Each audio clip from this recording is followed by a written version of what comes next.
இது எல்லாத்துக்கும் மேல திமுரா தௌலத்தா சொல்றேன். நோ உதயனா தம்பி நானா ஏன் முன்னால இப்பெல்லாம் பேசாதனா நீ. ரவுட் என்னதுங்க? நீங்க பிரதரா பூமரா? பூமர் மாதிரி பேசுறீங்க. ஏய் நான் மில்லனியல்யா. வாட அடிக்குது பூமர் மாதிரி அடிக்குது. ஏய் மில்லனியல்யா நானு.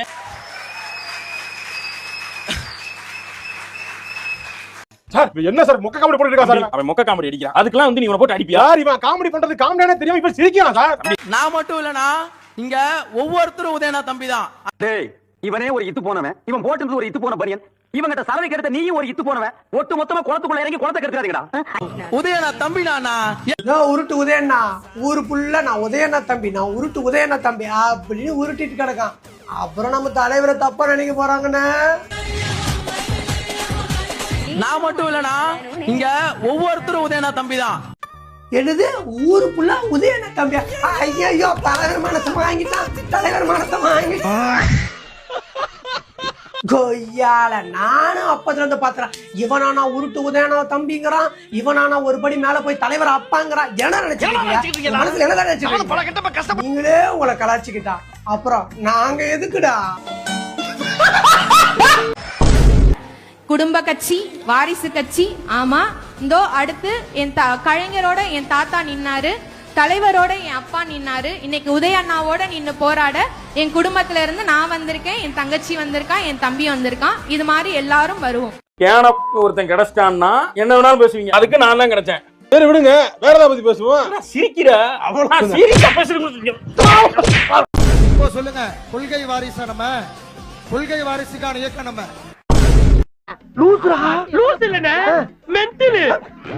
சேப்பாக திருவல்லிக்கேணி தொகுதியுடைய செல்ல பிள்ளை அப்படின்னு சொல்லுவாங்க.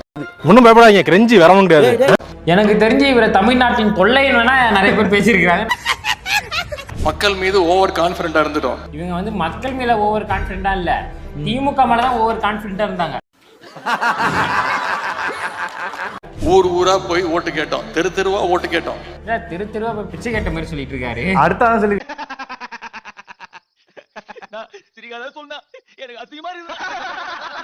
நம்ம வீட்டுல இருக்கக்கூடிய நம்ம குடும்பத்துக்கிட்ட ஓட்டு கேட்க மறந்துட்டோம். அப்ப வேற யாருக்கிட்ட கேட்டாங்க? வீட்டுல இருக்கவங்க கிட்ட இவங்க ஓட்டு கேட்டாங்கன்னா வீட்டுல இருக்கவங்க செருப்பால அடிச்சு துரத்திட்டு இருப்பாங்க. உனக்கு ஓட்டு கிடையாது, ஒண்ணும் கிடையாது. நீ குடிப்பேடா? நீ கேட்ட ஒவ்வொரு கேள்வி என்ன செருப்பால் அடிச்ச மாதிரி இருக்குடா. நம்ம பசங்க கிட்ட நம்முடைய சாதனையை சொல்ல தவறிட்டோம். அண்ணாத்த சொல்றது எதையாவது சொல்லியா சார் ஒரு என்ன சொன்ன? ஏண்டா டேய் எனக்குன்னே வருவீங்களாடா? ஏன்ட்ட சரசம் பண்றக்கே ஓட்டாப்பே உங்களை பெற்றுறாங்களா? முதல்ல நம்ம வீட்டு பசங்களை அரசியல் படுத்தணும். முதல்ல உதயநிதி அரசியல்படுத்தணும். அன்னீர் செல்வனா ரீட்வீட்ல யாருன்னா போட்டிருந்தேன்.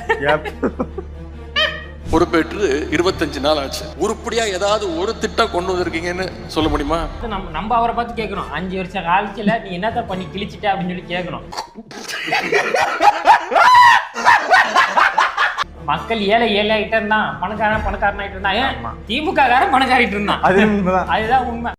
தம்பி ஃபெயில் ஆயிருக்க, நீ ஃபீல் பண்ணும்டா. அடுத்த தடவை பாஸ் பண்ணு போ, அடுத்த தடவை பாஸ் பண்ணலாம் போ. மகளிருக்கு விடியல் பயண திட்டம் முதல் கையெழுத்து போட்டார், முதல் நாளே கொண்டு வந்தாரு. அப்ப இருந்த நிலைமை என்ன உங்களுக்கு தெரியும்? கொரோனா 2வது நாள் லாக்டவுன், பெட்ரோல் விலைய 2 ரூபா குறைச்சோம். மனசாட்சின்னு ஒண்ணு இருக்காயா? லாக்டவுன் டைம்ல எங்கேயா பஸ் ஓடிச்சு? யார் வண்டி எடுத்துட்டு ஓடினா? அண்ணே என்ன அப்ப இதெல்லாம் பொய்யா? சாகப்புறம் தானே.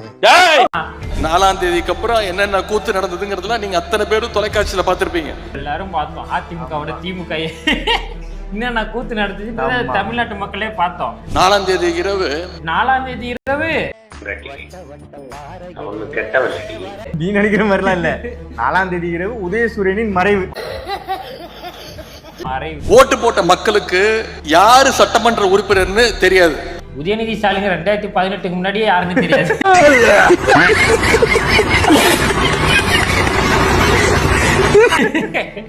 கவர்ச்சியால தான் ஆட்சிக்கு வந்தீங்கன்னு என்ன பார்த்து சொல்றாங்க அப்படின்னு முதலமைச்சருக்கு, சிஎம் சாருக்கு கோவம் வருது. நீங்க நடுராத்திரி 12 மணிக்கு ஒரு ரீட்வீட் ஒன்று போட்டீங்களா, அதுதான் கவர்ச்சி. கூட பயந்துட்டு என்னென்னமோ சொல்ல போறோம். இது 2021 விஜய் அவர்கள் ஜெயிச்சது எழுச்சி. தெரிஞ்சிக்க புரிஞ்சிக்க, கரெக்டா இருந்தா புரட்டா கரெக்டா. உங்ககிட்ட இருந்து என்ன பிரிக்க முடியாது, என்கிட்ட இருந்து உங்களை யாரால பிரிக்க முடியாது. அதுதான் பிரிச்சு வச்சுட்டாங்களே. ஒன்றும் பயப்படாதீங்க, கிரெஞ்சி வரவும் கிடையாது. 5 வருஷத்துக்கு போயிட்டு வச்சுட்டாங்க. பிரிக்க முடியாது. தோத்துட்டு வீட்டுல உட்காந்துக்கிட்டு பிரிக்க முடியாதுன்ட்டு வீட வாசனம் பார்த்தீங்களா?